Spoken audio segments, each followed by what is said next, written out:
Y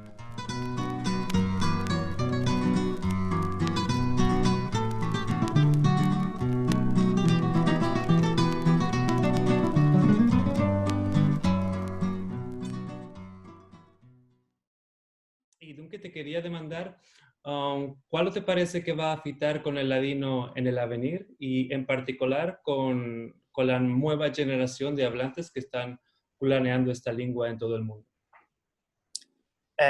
Yo puedo decir que desde cuando yo empecé a escribir por Shalom en diciembre, hay mucho movimiento en Shalom y también en el amanecer.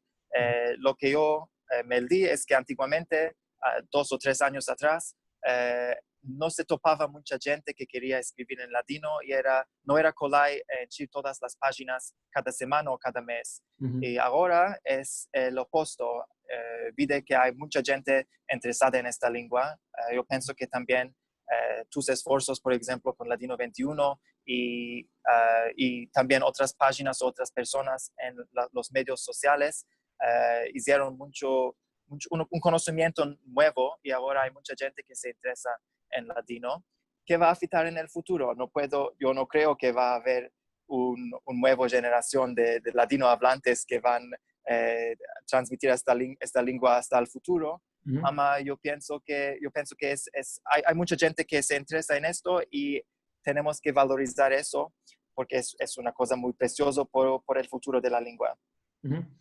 ¿Y cuál nos puedes contar sobre tus proyectos personales y cómo podemos seguir tus proyectos en el Internet?